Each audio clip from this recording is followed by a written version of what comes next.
voter. Donc comment cela va-t-il se passer? Parce que les Congolais de la diaspora auront aussi leur voix à donner par rapport à tout ça. Et qu'est-ce que le Parti congolais du travail ou le pouvoir en place a pris comme disposition? Bien, merci. Il faut dire que ce n'est pas pour la première fois qu'il y aura à Brazzaville ou au Congo un référendum. Les fois où il y en a eu, je pense qu'on a voté sur le plan national.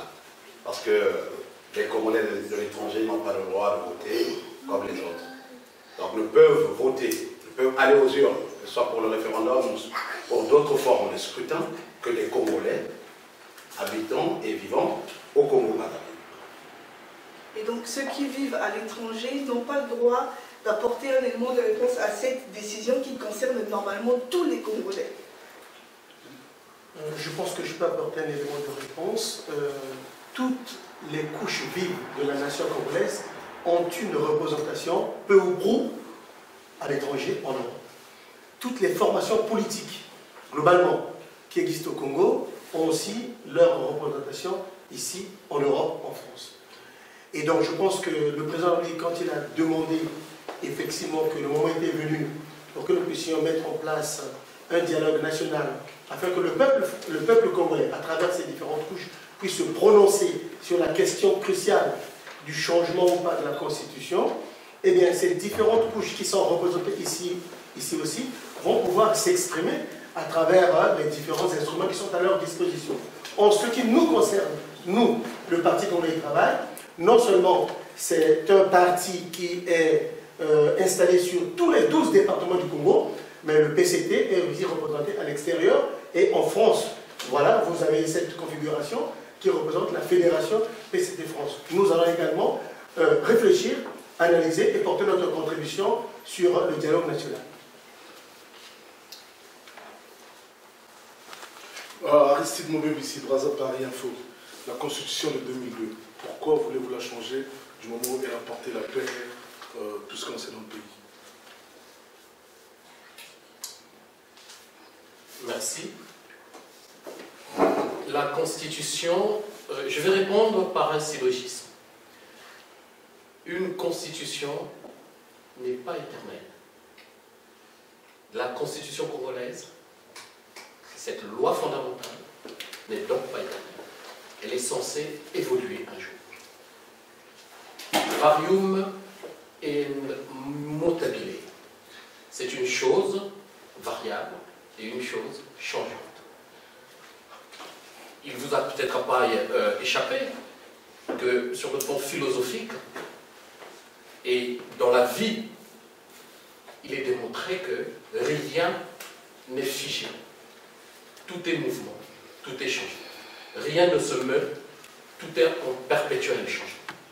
Donc comprenez qu'à un moment donné de l'histoire de notre pays, que par rapport au pouvoir régalien qui revient au chef de l'État et de son instrument important qui est le référendum, il était normal qu'il l'utilise pour repartir vers le peuple souverain, pour aller lui demander s'il était possible de connaître une évolution, un changement, pourquoi pas une révision, mais au moins que les choses évoluent. C'est dans cette dimension. J'aimerais compléter le camarade Kokolo Ludovic dans sa réponse. L'article 28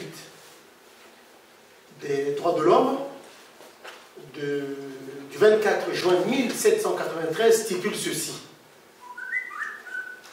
Le peuple a le droit de changer, de modifier ou d'améliorer une constitution. Aucune génération ne peut prendre en otage, aucune génération ne peut assujettir à ces lois des générations futures. La constitution du 20 janvier 2002, nous savons les conditions dans lesquelles, historiquement parlant, elle a été adoptée. Nous revenons de la guerre, nous sortons de la guerre, c'est une situation historique particulière. Et cette constitution a pu voir le jour donc le 20 janvier 2002, elle a fait ses preuves 13 ans après, nous constatons qu'elle a des limites, qu'elle est perfectible, qu'elle peut être améliorée. Pourquoi? Parce que les objectifs plutôt assignés par cette Constitution ont été atteints. La stabilité existe, la sécurité existe, la démocratie a été installée, l'émergence, les bases de l'émergence du Congo à l'horizon 2025-2030 ont été installées. Nous pensons que le moment est venu pour que nous puissions corriger, améliorer cette Constitution. Et le chef de l'État, son Excellence, M. Denis Sassou Nguesso, a eu raison, il est cela quelques jours, de dire que le moment est venu pour qu'un dialogue national puisse s'installer afin que nous puissions, le peuple congolais bien sûr, puisse procéder à la réflexion, à l'échange sur l'amélioration de cette Constitution. Mais, Monsieur Dion, juste pour revenir sur la Constitution, ce n'est pas un moyen pour s'échapper à beaucoup de choses. Pourquoi pas laisser le prochain président qui va arriver faire ce dialogue-là et modifier cette Constitution? Pourquoi cette question est extrêmement intelligente. Venant de vous, cela ne m'étonne pas du tout. Il faut savoir que cette Constitution du 20 janvier 2002 a beaucoup d'échos. Et l'écho fondamental, c'est l'article 185 qui stipule que le président de la République n'a pas la possibilité de pouvoir changer de constitution parce qu'il a prêté serment à cette constitution, donc il ne peut pas la changer. Maintenant, pour répondre à votre question, je dis ceci. Tôt ou tard, il faut quand même changer la constitution, puisqu'elle n'est plus adaptée, elle est devenue relativement caduque. Maintenant, si le président de la République actuel ne peut pas la changer, ça veut dire quoi? Même après l'élection de 2016, le président qui viendra, élu à base de cette constitution, prêtera serment sur cette constitution, lui aussi sera rattrapé par le temps, il ne pourra pas non plus changer cette constitution. Donc, la constitution étant votée, étant discutée, étant par le peuple congolais, ce n'est que le peuple congolais lui-même qui l'avait voté le 20 janvier 2002, qui est en mesure aujourd'hui de la changer. Alors, Sir Makosso Ziana TV, ma question va s'adresser à Madame Léa Mkoko. Rapidement, on a vu qu'à Brazzaville, les femmes du PCT se sont levées pour manifester pour la paix, afin que le président puisse continuer normalement à diriger l'État après 2016, au moins jusqu'à maintenant, que ça se fasse dans la paix. La question qui est la mienne est la suivante. Est-ce que vous croyez qu'ici, dans la diaspora, au niveau du PCT, il peut avoir la même dynamique pour mobiliser les femmes du PCT ou de la diaspora afin de soutenir le processus actuel, notamment sur cette question de paix au Congo-Brazzaville? Bien sûr, Monsieur Cyr,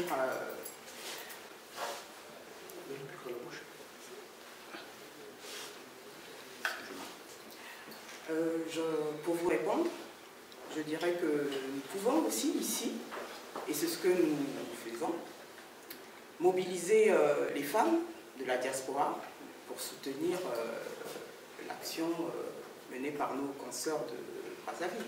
Parce que la paix, c'est tout ce que le peuple souhaite. Quand il n'y a pas la paix, on ne vit pas dans de bonnes conditions.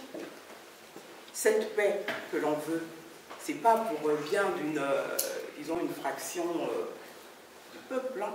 C'est pour tout le monde. Nous ne voulons plus revivre les situations qu'on a vécues pendant les guerres qu'a connues notre pays. C'est pour ça que les femmes du Congo se lèvent.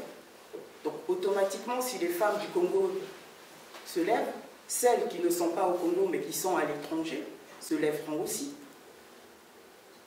Nous allons, nous femmes de la diaspora à l'étranger, nous lever aussi pour cette même paix. Juste pour continuer, si vous permettez, à M. Gabriel Dion, vous avez évoqué les verrous qui constituent aujourd'hui cette constitution. Il faut la changer, et pourtant, on ne cesse de lui dire que le président Denis Sassou Nguesso a dirigé le Congo normalement, sans pour autant que cette constitution lui ait posé beaucoup de problèmes. Est-ce que vous comprenez les gens qui doutent de la sincérité de ce changement, notamment dans la famille de l'opposition? Nous les comprenons. Mais comprendre ne veut pas dire qu'ils ont raison. Effectivement, on les comprend, mais comme vous le savez, c'est un procès d'intention qu'ils font à l'égard du chef de l'État, son Excellence, M. Denis Sassou Nguesso, qui, comme vous le savez, jusqu'à maintenant, ne s'est pas encore prononcé s'il sera, oui ou non, candidat à l'élection présidentielle de 2016. Ça, c'est de 1.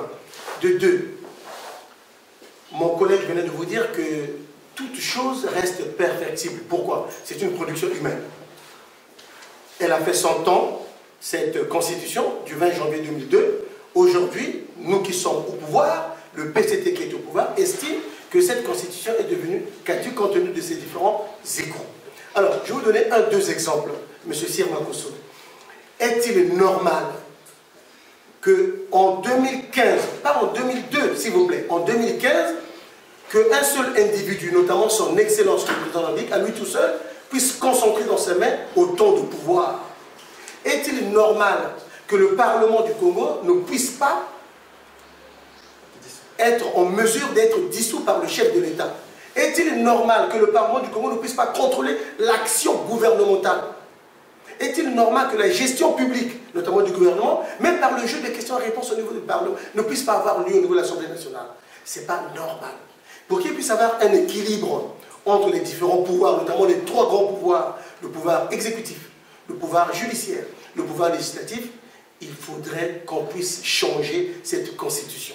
Par ailleurs, le deuxième exemple, est-ce que c'est normal qu'une partie de la population ne puisse pas accéder au pouvoir? C'est-à-dire, toute personne qui a moins de 40 ans ne puisse pas être candidat à l'élection présidentielle.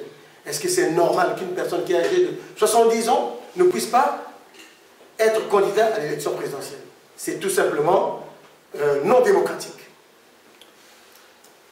Je vais juste, si vous permettez, M. Dion, si vous permettez un droit de suite. Alors, vous avez dit tout à l'heure que cette constitution, en fait, ne permet pas à quelqu'un qui a moins de 40 ans de pouvoir le faire. Aujourd'hui, elle dit que celui qui a 70 ans ne peut pas l'être. Vous avez fait allusion tout à l'heure que le président Denis Sassou Nguesso ne sait pas encore prononcer s'il sera candidat ou non en 2016.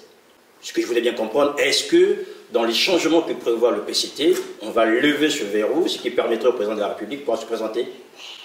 Ça, c'est encore un procès d'intention. Ah non, mais c'est ce que vous avez dit, je relève juste ce que vous avez dit, en fait. Monsieur Sir Makosso, il me plaît de vous rappeler ceci. L'élection présidentielle, c'est l'engagement d'un individu qui pose sa candidature. En l'occurrence, il s'agit du président de la République ici, notamment son Excellence M. Denis Sassou Nguesso, jusqu'à aujourd'hui, de mémoire. Il ne s'est pas encore prononcé. Maintenant, la Constitution ne lui permet pas de se prononcer déjà. Voilà. La Constitution actuelle. Maintenant, le Parti congolais du travail est doté des dispositifs qui lui permettent, le moment venu, de se prononcer sur la question. Nous avons, au sein du Parti congolais du travail, une commission nationale d'investiture des candidats à tous les échelons des élections. Donc, le moment venu, la commission nationale d'investiture va enregistrer toutes les demandes nécessaires, et s'il y a toutes les demandes nécessaires, et en fonction de ça, elle va... Donc, même celle du président Denis Sassou Nguesso, alors? Alors, nous ne sommes pas encore arrivés là. Nous ne sommes pas encore arrivés là. Maintenant, s'il y a la candidature du président Denis Sassou Nguesso, il appartiendra au Parti congolais du travail, notamment à cette commission, de pouvoir statuer. Je voulais poser la question à savoir, le MCDDI, parti de l'opposition, allié au Parti congolais du travail, a fait une déclaration disant non au changement de la Constitution. Et ils ont présenté leur candidat et demandé au Parti congolais du travail de soutenir, étant allié au Parti congolais du travail. Comment réagissez-vous face à ça? Je dirais que le MCDDI est un parti politique qui évolue sur la scène nationale, membre de la majorité présidentielle, et qui était lié avec le Parti congolais du travail dans un contrat. Bien entendu, jusque-là, à ma connaissance, le MCDDI n'a pas encore dénoncé les accords signés entre nos deux partis, c'est-à-dire le Parti congolais du travail et le MCDDI. Il est donc de bonne guerre, avant que nous arrivions vers le processus électoral, qu'ils aient des velléités de gérer le pays. Car vous savez bien qu'un parti politique a pour objectif gérer un pays. Donc il est normal, dans un pays démocratique, qu'un parti s'organise. Je ne sais pas si vous voyez ce qui se passe en Afrique. Hein, en Côte d'Ivoire, il y a ce débat. Au Congo démocratique, il y a d'autres pays où il y a des velléités pour des partis qui sont dans l'opposition d'avoir un candidat. Mais cela ne met pas en cause notre... Est-ce que le Parti congolais du travail soutiendra le candidat du MCDD? Je ne pense pas parce que le Parti communiste du travail n'a pas encore présenté un candidat. Je ne pense pas que le problème se pose de cette manière-là, parce qu'en effet, lorsque s'enclenche un mouvement électoral pour, par exemple, l'élection présidentielle, il y a d'abord une organisation intrinsèque des partis. Donc, pour qu'il y ait un accord quelconque qui emmène soit le Parti congolais du travail ou le MCDDI d'aller soutenir un parti partenaire, il faut qu'il y ait des accords. Donc pour l'instant, je trouve que c'est prématuré. Aristide Brazzaville Info, si le PCT veut changer la constitution pour le peuple, pourquoi le président Denis Sassou Nguesso ne déclare pas maintenant qu'il ne sera pas candidat? Je pense que chaque chose a son temps. Comme le disait si bien le défunt président français François Mitterrand, il faut laisser le temps au temps. Le président de la République, lors de son message de fin d'année, le 31 décembre 1994, a exhorté le peuple congolais dans son ensemble, jusqu'aux collectivités, de travailler d'abord. Il n'y a pas encore place dans les débats politiciens. Il dit, travaillez d'abord. Viendra le moment où les leaders politiques se prononceront, les partis politiques scelleront des accords, il y aura des partenariats et nous serons dans l'effervescence de l'organisation des élections présidentielles. Pour l'instant, on n'en est pas encore là. Donc, je pense que cela intègre le principe selon lequel ne mettons pas la charrue avant les bœufs. J'en ai terminé. Sir Makosso Zianativi, à M. Juste Président Soko, vous avez, en lien avec ce qui s'est passé ici à Paris, une bagarre au sein d'un groupe de l'opposition le 21 mars dernier. Vous avez envoyé un communiqué de presse où vous fustigez ce comportement et surtout vous dénonciez en fait des gens qui se sont rassemblés dans une salle étriquée. Est-ce que vous pensez qu'aujourd'hui l'opposition, qu'elle soit ici ou à Brazzaville, a les moyens de se réunir dans des espaces qui lui permettent d'avoir un écho de votre part un peu plus favorable? Je peux oser le croire. Au nom du Parti congolais du travail pour lequel je milite, je pense que l'opposition, oui, peut se mouvoir dans des salles beaucoup plus spacieuses et non étriquées. Si j'ai critiqué cette réalité qui nous a été présentée par l'opposition lors d'une réunion, c'est surtout parce que cette réalité a été précédée d'une bagarre. Et je pense que le Parti congolais du travail, faisant partie des partis politiques congolais qui ont posé les bases de la démocratie au Congo, dans une logique de souplesse, n'accepte pas, au sein de la même démocratie aujourd'hui, qu'il y ait des personnalités et des sommités politiques représentant des partis politiques qui soient obligés de passer par des évaluations de coups de poing pour s'exprimer. Je crois que dans toute démocratie, souhaitée par un peuple, il y a une forme d'expression, du moins, je puisse dire, apaisée.